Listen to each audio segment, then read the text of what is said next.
হয়ে গেছে? কিয়ামত পর্যন্ত কোরআন এবং হাদিসের বিধান বলবৎ থাকবে। আল্লাহ তাআলা যেই আয়াত কারিমা আমি তেলাওয়াত করেছি যে কাফের মুশরিকরা জালিমরা ইসলাম এবং মুসলমানদের হত্যা করার জন্য ষড়যন্ত্র করে, চক্রান্ত করে, কিন্তু আল্লাহ তাআলা তাদের ষড়যন্ত্র চক্রান্তকে নস্যাৎ করার জন্য কৌশল অবলম্বন করে। আবার আল্লাহ তাআলা বলে দিয়েছেন আল্লাহু খায়রুল মাকিরিন, দুনিয়ার মানুষ জেনে রাখো আল্লাহ তাআলা সর্বোত্তম সূক্ষ্ম কৌশল অবলম্বনকারী। আল্লাহর কৌশলের কাছে দুনিয়ার কোনো কৌশল টিকবে না, টিকবে না, টিকবে না। ঠিক কি না? অতএব এটা হচ্ছে যারা বিদায় নিয়েছে, যারা তাদের অনুসারী, তাদের জন্য শিক্ষা। এবং সেখান থেকে আজকে যে সমস্ত ভাইরা গাছে কাঁঠাল থেকে গোফের তেল লাগানোর চিন্তায় ব্যস্ত, তাদেরকে শিক্ষা গ্রহণ করতে হবে। আজকে বাংলাদেশে গত 2-3 দিনে যে সমস্ত ঘটনার প্রবাহ আমরা দেখতেছি, বিষয়টা হচ্ছে এমন যে গাছে কাঁঠাল থেকে গোফের তেল লাগানোর মতো অবস্থা। ঠিক কিনা বলে? অতিরঞ্জিত হয়ে যাচ্ছে, অনেক বাড়াবাড়ি হয়ে যাচ্ছে। যেই জুলুমের কারণে নির্লজ্জভাবে এদেশ থেকে একটা অপ্রতিরোধ্য শক্তি হিসাবে নিজেদেরকে মনে করা, এমন একটা ক্ষমতাকে আল্লাহ তাআলা উৎখাত করেছে। কেউ যদি সেই পন্থায় এখনো হাঁটতে চায়, আল্লাহ তাআলা তাদেরকেও এই বাংলাদেশের জমিন থেকে নির্লজ্জভাবে বিদায় করবেন। ঠিক কিনা বলে? এজন্য আপনি গাছে কাঁঠাল রেখে গোফের তেল দেওয়া শুরু করবেন, আপনিও সেই অবৈধ পন্থা অবলম্বন করবেন। আপনাদেরকে অপদস্থ হতে হবে। দেখেন কোথায় কি, কখন নির্বাচন, কোথায় ক্ষমতায় আসবে, কোন দিন আসে, খবর নাই। লুটপাট ভাঙচুর দেশের মধ্যে চরম অরাজকতা তৈরি করে। ঠিক কিনা? আপনি ক্ষমতায় আসবেন, তার কি নিশ্চয়তা পেয়েছেন, কি গ্যারান্টি পেয়ে আপনি এই উৎপাদ শুরু করে দিয়েছেন? এত উৎপাদকে জন্য কি শিক্ষা নিয়েছেন?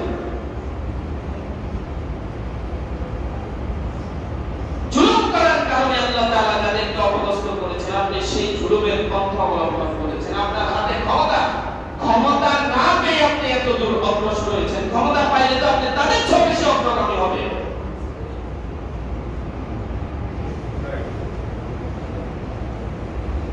গ্যারান্টি দিয়েছে আপনি ক্ষমতায় আসবেন?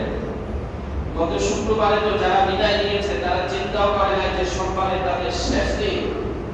আজকে এই শুক্রবারে অবরোধ জগদ্দল পাথরের মতো বসা এই অপ্রতিরোধ্য শক্তি আজকে নিজেদের পরিচয় গোপন করে পালিয়ে বেড়াচ্ছে। আর আপনারা কি চিন্তায় আছেন?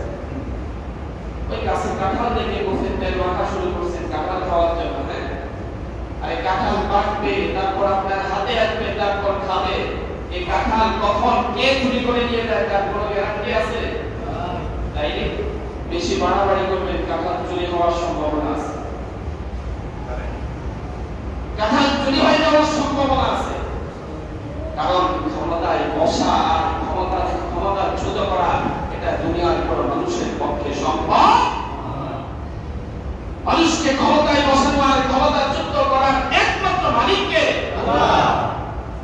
এজন্য আল্লাহ তাআলা কোরআনুল কারীমের মধ্যে ইরশাদ করেন, তুতিল মুলকা মান তাশাউ ওয়া তানজিউল মুলকা মিম্মান তাশাউ। তিনি সেই আল্লাহ যিনি যাকে ইচ্ছা রাজত্ব দান করেন, আবার যার কাছ থেকে ইচ্ছা যখন ইচ্ছা রাজত্ব ছিনিয়ে নেন। وتعز من تشاء وتذل من تشاء। যাকে ইচ্ছা ইজ্জত দান করেন, আবার যাকে ইচ্ছা অপমানিত করেন। বিয়াদিকাল খায়র, সব কল্যাণের চাবিকাঠি ওই আল্লাহর হাতে। ঠিক না? ক্ষমতা দেওয়া, ক্ষমতাচ্যুত করা এর মালিক একমাত্র আল্লাহ। অতএব গাছে কাঁঠাল থেকে গোফের তেল দেওয়ার চিন্তায় যারা মগ্ন আছে, আল্লাহ আল্লাহর শুকরিয়া আদায় না করে, এই বিজয় পাওয়ার পর যদি আল্লাহর শুকরিয়া আদায় না করে, আল্লাহর গুণকীর্তন না করে, সেটা না করে যদি অবৈধ পন্থায় হাঁটে, তাহলে এই ক্ষমতার স্বপ্ন কখনো বাস্তবায়িত হবে না। সম্মানিত হাজিরিন, এজন্য আমি প্রথমে বলেছি, আমি এখানে কাউকে প্রমোট করার জন্য, কাউকে অপদস্থ করার জন্য কোনো কথা বলি না। যাদের যে পরিণত হয়েছে এটা তাদের হাতের কামাই। আর এই বিজয়ে কেউ যদি অতি উল্লসিত হয়, তাদের কাঁঠাল চুরি হয়ে যাওয়ার সম্ভাবনা আছে, সেটাও তাদেরকে স্মরণ রাখতে হবে। বেশি উৎপাদ করবেন না, বেশি বাড়াবাড়ি করবেন না। এখন কেউ প্রশ্ন রাখতে পারে যে হুজুর, আমি তো গত কয়েক বছরে বেশ ক্ষতিগ্রস্ত হয়েছি, আপনার জন্য 3টা পথ খোলা আছে। আমি কথাটা বলে 3টা পথ বলেই আমি আমার আলোচনা শেষ করছি। এক, যদি আপনি এখন কিছু সুযোগ পেয়ে যদি ব্যক্তিগত ভাবে আপনার দল বল নিয়ে প্রতিশোধ গ্রহণ করতে চান, সেটা আপনি নিতে পারেন, কিন্তু এটা আপনার জন্য বৈধ হবে না। যদি আপনার ক্ষতির মাত্রা বেশি হয়ে থাকে, আপনি যদি অনেক বেশি ক্ষতিগ্রস্ত হন, তাহলে আপনি চেষ্টা করবেন রাষ্ট্রীয় আইনের মাধ্যমে সেটিকে সমাধান করা, যেহেতু আমাদের হাতে একটা সুযোগ এসেছে। আর ক্ষতির পরিমাণ যদি কম হয় কিংবা বেশি হয়, আপনি যদি আল্লাহর কাছে সফর্দ করে দেন, কাল কিয়ামতের ময়দানে আল্লাহ তাআলা আপনার সেই ক্ষতিকে পুষিয়ে দিতে ঠিক না বলে। এটা আমার কথা নয়। সহিহ মুসলিম এবং জামে তিরমিজির মধ্যে হাদিস এসেছে। হাদিস খানা বলে আমি আমার আলোচনা শেষ করছি। আজকে গুরুত্বপূর্ণ কথা, 2টা মিনিট একটু ধৈর্য ধরে শুনে। বিশ্বনবী সাহাবায়ে কিরামদেরকে প্রশ্ন করলেন, আতাদরুনা মাল মুফলিস? আমার সাহাবীরা, তোমরা কি জানো আমার উম্মতের মধ্যে দেউলিয়া কারা, উদাসীন কারা, নির্বোধ কারা? فقال يا رسول الله, সাহাবায়ে কিরাম আল্লাহর রাসূলের এই প্রশ্নের জবাব দিলেন, লাইসা লাহু মালুন ওয়ালা মাতা। ইয়া রাসূল, আমরা মনে করি আমাদের মধ্যে দেউলিয়া হচ্ছে, উদাসীন হচ্ছে ওই সমস্ত ব্যক্তি যাদের অর্থ সম্পদ নাই, ঘর বাড়ি, উন্নত ঘর বাড়ি, তেমন কিছুর ব্যবস্থা নাই, এরা হচ্ছে উদাসীন। বিশ্বনবী সাহাবায়ে কিরামদেরকে জানিয়ে দিলেন, ইন্নাল মুফলিসা মিন উম্মতি, আমার উম্মতের মধ্যে দেউলিয়া হচ্ছে ওই সমস্ত ব্যক্তি, ইয়াতি ইয়াউমাল কিয়ামতি বিসসালাতি ওয়া সিয়ামি ওয়া যাকাত, যে কিয়ামতের ময়দানে অনেক নামাজ নিয়ে আল্লাহর দরবারে হাজির হবে, অনেক যাকাত, দান সদকা, লক্ষ লক্ষ কোটি কোটি টাকা মসজিদ মাদ্রাসায় মানুষকে দান করেছে, তা নিয়ে হাজির হবে। ওয়াসিয়ামি, অনেক পূজা নিয়ে আল্লাহর দরবারে কিয়ামতের ময়দানে হাজির হবে। ওয়ায়াতি কদ সাদামা হাযা ওয়া কাযাফা হাযা ওয়া আকালা মালা হাযা ওয়া সাফাকা দামা হাযা, তার সাথে সাথে ওই ব্যক্তি আরো কিছু আমল নিয়ে কিয়ামতের দরবারে আল্লাহর দরবারে উপস্থিত হবে। ওয়ায়াতি কদ সাদামা হাযা কাযাফা হাযা,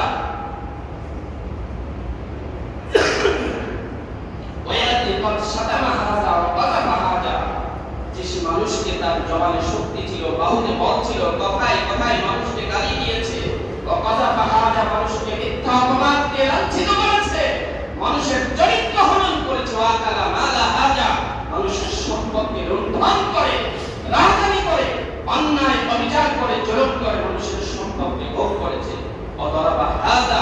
মানুষের অন্যায়ভাবে রক্তপাত করেছে, মানুষের শরীর থেকে রক্ত বেরিয়েছে, গায়ে হাত ধরিয়েছে, যে তারা নামাজ, রোজা, হজ, যাকাত এই সমস্ত আমলের পাশাপাশি দুনিয়ার এই সমস্ত অন্যায় অপরাধ নিয়ে কিয়ামতের ময়দানে হাজির হবে। বিশ্বনবী বলেন, আল্লাহ তাআলা ওই সমস্ত অপরাধীদেরকে কিয়ামতের ময়দানে পাকড়াও করবেন, তাদের সকল অপরাধ আপনাদের দ্বারা ক্ষতিগ্রস্ত ব্যক্তিদেরকে আল্লাহ তাআলা ডেকে বলবেন তোমাদের কার কি ক্ষতি করেছে। শেষ পর্যন্ত আল্লাহ তাআলা ক্ষতির পরিমাণ নির্ধারণ করে ওই কিয়ামতের ময়দানে ওই ব্যক্তির নেক আমল থেকে ক্ষতিগ্রস্ত ব্যক্তিদের ক্ষতির পরিমাণ নির্ধারণ করে আল্লাহ তাআলা তার নেক আমল দিয়ে ক্ষতিগ্রস্ত ব্যক্তিদেরকে ক্ষতিপূরণ দান করবেন। আপনি যদি ধৈর্য ধরেন কিয়ামতের কঠিন ময়দানে, আমি বলবো ধৈর্য ধারণ করার জন্য আপনার দুনিয়ার সম্পদ তো সামান্য ক্ষতিগ্রস্ত করেছে কিংবা আপনাকে একটা আঘাত করেছে, কাল কিয়ামতের ময়দানে যখন আপনি আমলের জন্য ঠেকে যাবেন ওই ব্যক্তির আমল নিয়ে আপনি জান্নাতে পৌঁছে যাবেন। সুবহানাল্লাহ। যখন আমল দিতে দিতে ওই সমস্ত জালিমদের নেক আমলগুলো শেষ হয়ে যাবে, বিশ্বনবী বলেন পাওনাদার যখন আরো বাকি থাকবে তারা বলবে আল্লাহ আপনি তাদেরকে নেক আমল দিয়ে বিদায় করেছেন, আমিও তো পাওনাদার। আল্লাহ তাআলা বলবে ঠিক আছে, তাহলে তার নেক আমলের চুলিত শূন্য তোমার ক্ষতির একটা পরিমাণ নির্ধারণ করে তোমার বদ আমলগুলো তাদের মধ্যে চুলিয়ে দিবে। এজন্য আমি বলবো যদি ধৈর্য ধারণ করা সম্ভব হয় ধৈর্য ধারণ করে কিয়ামতের ময়দানে তার সাথে ফয়সালা করবেন, আল্লাহ তাআলা ফয়সালা করে দিবেন। তার নেক আমল দিয়ে ওই সমস্ত জালিমদের নেক আমল দিয়ে আপনি জান্নাতে পৌঁছে যাবেন, অথবা আপনার বদ আমলগুলো তার কাঁধে তুলে দিয়ে তাকে জাহান্নামে পাঠিয়ে তাকে বাড়ি আপনি জান্নাতে পৌঁছে যাবেন। এজন্য যদি সামান্য ক্ষতিগ্রস্ত হন তাহলে ধৈর্য ধারণ করবেন, পারবেন না ইনশাআল্লাহ। আর যারা বর্তমানে নিজেদেরকে নিরাপদ স্বাধীন মনে করে কারো গায়ে একটা বাড়ি দেওয়া, একটা কথা বলতেছি শেষ করে এই কথাটাই আমি আমার আলোচনা শেষ করছি। এই গত 16 বছরে আমাদের দেশে মানুষ নেতা নেত্রীকে খুশি করার জন্য যত অন্যায় অপরাধ, যত সময় ব্যয় করেছে, যত নির্মম রাত কাটিয়েছে, যদি আল্লাহকে রাজি খুশি করার জন্য তার অর্ধেক সময় ব্যয় করত, প্রত্যেকটা মানুষ আল্লাহর বলিতে রূপান্তরিত হয়ে যেত। ঠিক কিনা? নামাজ নাই, রোজা নাই, নেতা নেত্রীকে খুশি করার জন্য পাগল ছিল, ন্যায় অন্যায় বিবেচনা করার নেমাত তাদের ছিল না, অন্যায়ভাবে কোনো মানুষকে আঘাত করেছে। আমি হাত জোর করে বলবো যারা আজকে উপস্থিত আছে এবং আপনাদের অধীনস্থ যারা আছে, একটা মানুষের গায়ে অন্যায়ভাবে হাত তুলবেন না, পারবেন তো ইনশাআল্লাহ? একটা মানুষের গায়ে অন্যায়ভাবে হাত তুলবেন না। কিয়ামতের ময়দানে যদি হাত তোলেন তার বদলা হয় নেক আমল দিয়ে দিতে হবে, অথবা তার বদ আমলগুলো আপনার কাঁধে ঝুলিয়ে দিতে হবে। আরেকটি বিষয় হলো আমাদের দেশে সাবেক একজন প্রধানমন্ত্রী ছিলেন জিয়াউর রহমান, জানেন না? তার একটা ঘোষণা ছিল ব্যক্তির চেয়ে দল বড়, দলের চেয়ে কথা বলেন, ব্যক্তির চেয়ে দল বড়, দলের চেয়ে দেশ বড়।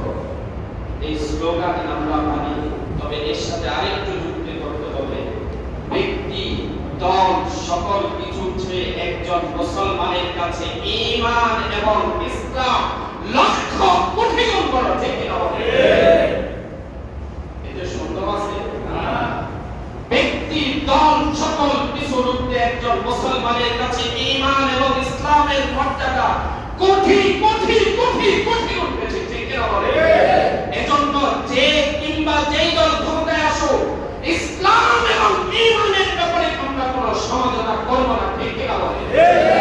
যদি কেউ ইসলাম এবং ঈমানের বিরুদ্ধে কথা বলতে চায়, কোন আইন করতে চায়, সেটা আমার দল হোক, অন্য কারো দল হোক, সেটা বিএনপি হোক কিংবা জামাতে ইসলাম হোক কিংবা অন্য কোন দল হোক, মুসলমান যদি হয়ে থাকে, ঈমানের দাবি যদি করে, তার প্রতিবাদ করতে হবে, বিরোধিতা করতে হবে। এটাই একজন মুসলমানের দাবি। ঠিক কিনা? ঈমানের ব্যাপারে, ইসলামের ব্যাপারে আমাদের কোনো আপোষ নাই। এটা করা যাবে না। আল্লাহ তাআলা আমাদের সকলকে তৌফিক দান করুন। আজকে কথাগুলো বলা অত্যন্ত প্রয়োজন বিধায় করছি, কারণ আমাদের দেশে যেভাবে সংঘর্ষ বেড়ে যাচ্ছে, অনুরোধ করছি এই সমস্ত অন্যায়ের সাথে আপনারা কখনো জড়িত হবেন না। দুনিয়াতে অপদস্থ হবে, পরকালে আল্লাহর কাছে কঠিন জবাবদিহি করতে হবে। আল্লাহ তাআলা আমাদের এই সমস্ত অন্যায় অপরাধ থেকে হেফাজত করুন। আসসালামু আলাইকুম।